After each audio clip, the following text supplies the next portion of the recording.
Hi, my name's Steve Bailey from Designer Villas in Spain. What I'd like to do is, through a series of short videos, introduce you to the team that we've assembled here in Spain to construct your designer villa, whether that be for personal use, your home, your holiday home, or whether it's for investment. In our first video, I'd like to introduce you to Laura Jimenez. In our opinion, one of the best architects in Spain. We absolutely love her work. Her designs are incredible and also very functional. So let's spend some time getting to know what Laura Jimenez thinks she can offer you guys in terms of design of your property. Good morning, Laura. Good morning. We just wanted to introduce you, our clients to you, and maybe you can just explain to us how, firstly, you got into architecture. Well, it's a long time ago. When I was a little kid, I decided to be an architect because I loved painting and I loved see houses and the design always. So I have very clear that I want to study this career. It's my passion. Perfect. Most clients are looking for modern houses, and we've spoken about this in the past, haven't we? But there's a lot of modern architecture that's literally big boxes with big windows. What are you doing that's different, that's actually putting you into this elite bracket of designing the sort of properties that you're designing? Well, I think it's very important you listen your clients and the desire of your clients, because I know that some of the architects believe that they are perfect and they do everything very good, but they don't listen their clients. No, they do what they want, and it's very important you get the feeling of what they are wanted for their house, and try to do it in reality. No. So you have to do special things that make this house with a wow effect, that the client will be in love as soon as he see the project, the renderings. Yeah, that's perfect. So initially the clients we're gonna find a plot, and then you're gonna go and view the plot. How can you explain the process now from viewing the plot to getting to the point where we're going to start construction? Well, the first thing we have to do, I always like to recommend to my client before they buy the plot, is we study all the urban conditions of the plot, because sometimes could be any issue with the suppliers like electricity or water, or we can have a problem with boundaries with neighbors.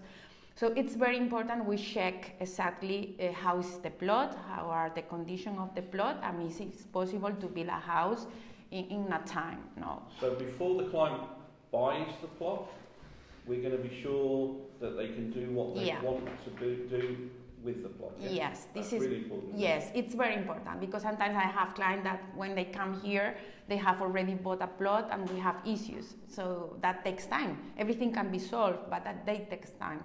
And if you are an investor, you want to recover your money as soon as possible. So it's very important we have everything clear about the timeline of the whole project. And these kind of things could delay everything.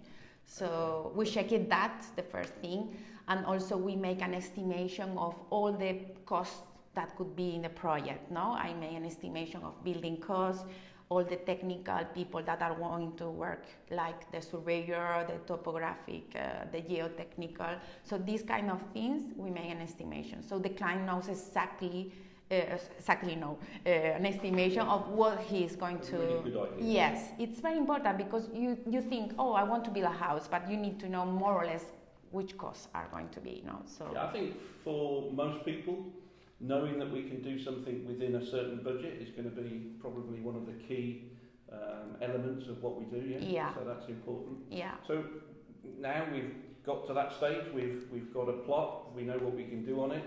Then how do you get excited? Then tell us. Because I've looked at plots and it's like, yeah, I like the plot. And then I come and meet you, and then all of a sudden you present me with something that's way beyond what I was imagining. How do you do that? Well, it's very important what you say. No, you visit the plot and you look around and you see the possibilities of where's the best orientation, where we have the best view, where has to be the master bedroom, where has to be the living area. And that's why I told you before, no, it's very important you know how the people live the house. If you know that, you could do a better project for sure. So because, for example, I make a questionnaire, you know, and I ask, where do you want to have the kitchen? I have clients that want to have in the east side because they like the sun in the morning when they are having breakfast. But there are others that say, no, I like at the west because I like to see the sunset. So these kind of things, it's very important to determine the layout of the house, no? So is what I told you. It's really, really important to know what the client wishes, how the client lives the house, and taking all these elements, the view, the orientation, what the client wants, you make this project. No? So it's the key, I think. Yeah.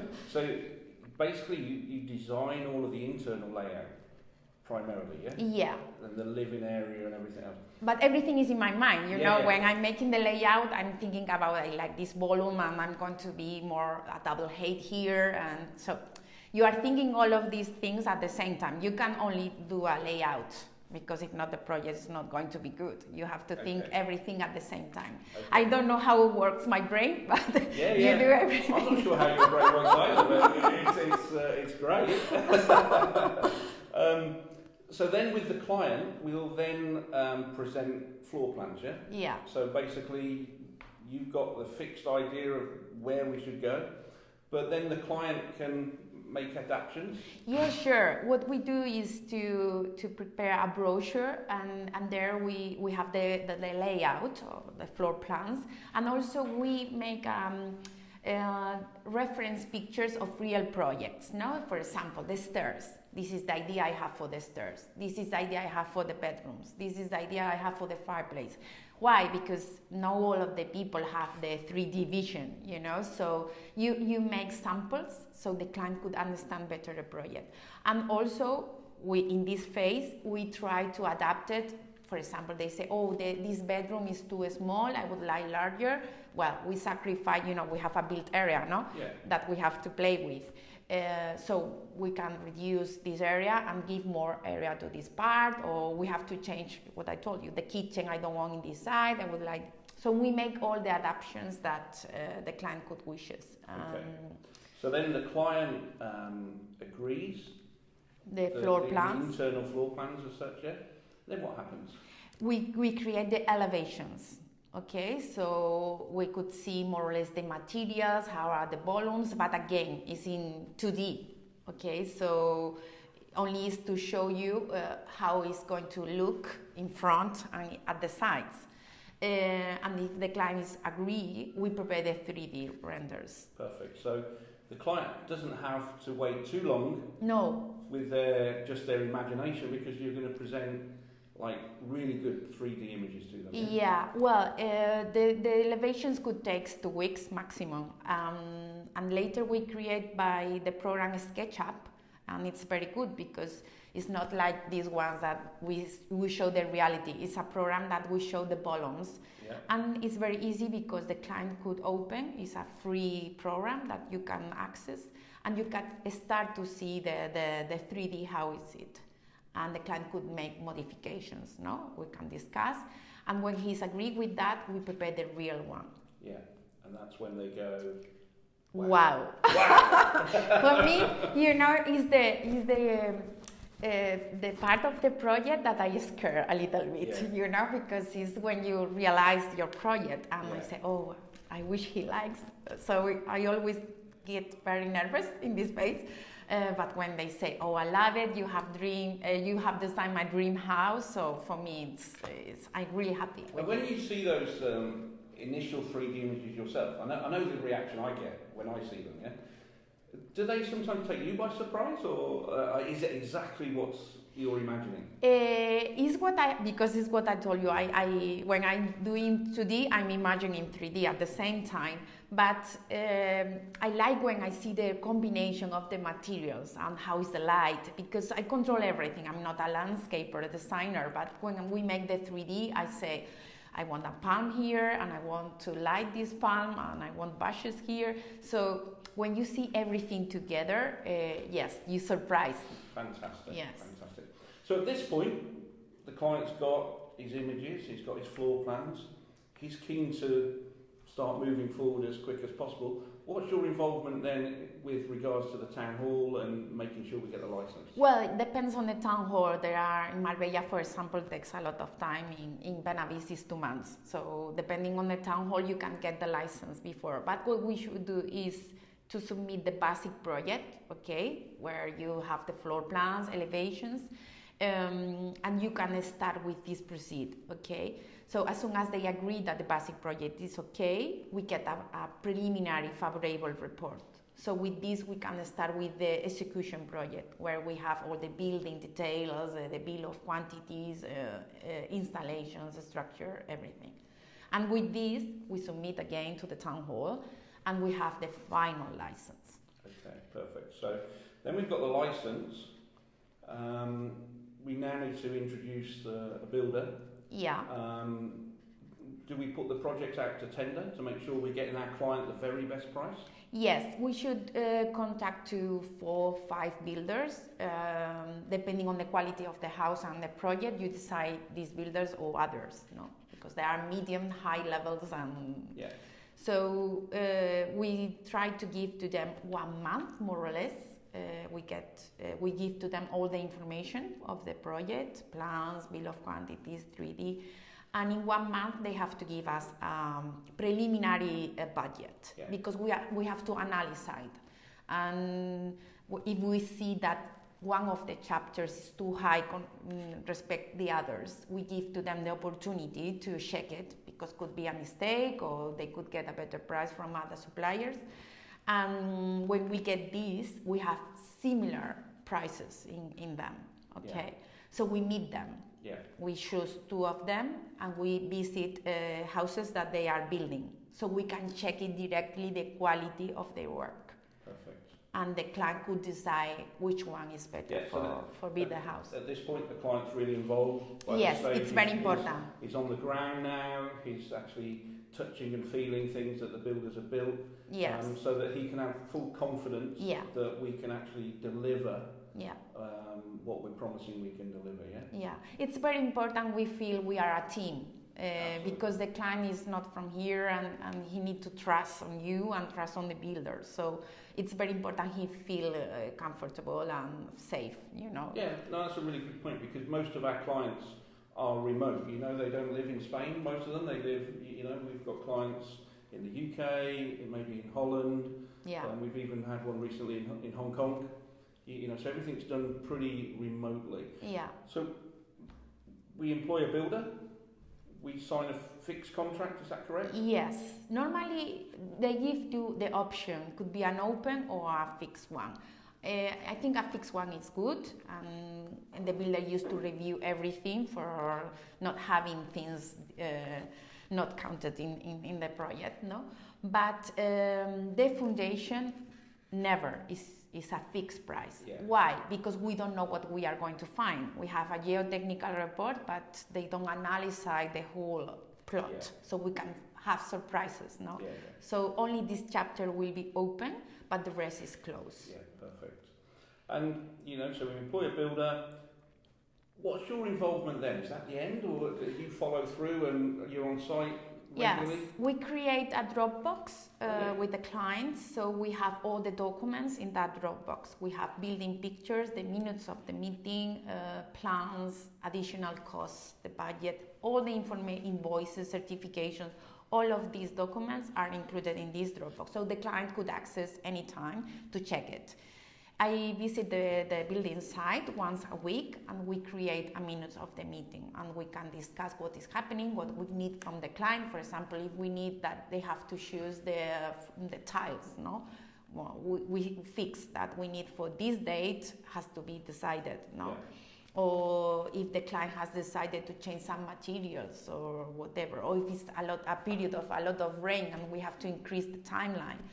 We reflect all of these points in the minutes of the meeting. Perfect. So the client can be sat at home, maybe he's finished his week on a Friday, and he can go in his Dropbox and he can see what's happening on his project in Marbella or wherever, to be fully confident that, you know, this week we've achieved this. Yeah. So he's fully up to date all the way through, yeah? Yeah. Oh, he needs some extra information, they could ask us and we get it. So it's very important he feel comfortable and he trusts on what they are doing. It's not sense that 2 months, he comes in 2 months and he didn't know anything about the construction. So it's good he's updated of all the steps.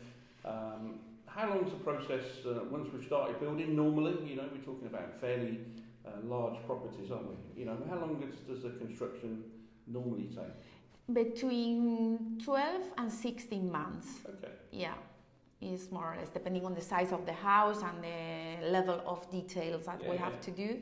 But more or less is that time.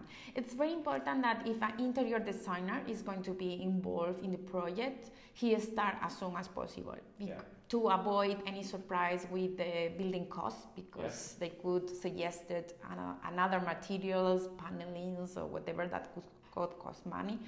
More money, or the lighting of the house. I want a LED here, I want sensors here. So we need to know this to avoid surprises. So as soon as these people is involved in the project, it's better. So they're another part of our team. We've got interior design companies we work with, which will then assist in making sure that not only are we building a stunning villa, but it's actually going to be beautiful to live in, obviously. Yes, I always recommend if it's a house for selling, for example, it's better you furnish the house. You have to dress. It's not going to be the same if you want to sell a property empty, or we have the curtains, sofa, and the lighting. So this is very important. So depending on what you need this house, or if you want to decorate yourself, it's different, no? But it's very important. We decide this an initial state of the project. Okay, perfect. So the client gets his villa. Some clients, it's for them. It's their dream property that they've always dreamed of owning. Others we work with are investors, and they're looking then on completion to sell on to make a profit. What's the market like, especially here in the Costa del Sol, for this top end property really that we're talking about? Is the market strong at the moment? Well, depending on the area. If you go to Zagaleta, we are doing now a house that is going to be sold in 20 millions. 20 millions. 20 millions. Fantastic. Yeah. But for example, in Flamingos, you can sell a property in 6 million, 7 million. I saw one there the other day for 20 million too. Yes, Villa Otto. Yeah, incredible. Yes, so because the market's strong. The market here, yes. So for this kind of properties, always there is a market. What's the supply and demand like? Is there an oversupply of property at the top end, or is the market for investors to build properties like this to sell them? Both of them. I could tell you that 50% is for them, 50% are investors. So there is client for all. So it's a good time to be building in the Costa del Sol. Yes, very good. Perfect. Well, we've enjoyed working with you as always. Thank we've you. enjoyed a meeting. It was just wanted to show our potential clients or our existing clients, what we do and how we can help them and assist them, and that they can feel comfortable and confident that they can actually build either on the Costa del Sol or maybe in the North Costa Blanca or the Balearic Islands, with confidence that they're working with a really, really strong team of professional people. So thank you, Laura. You too. Bye-bye.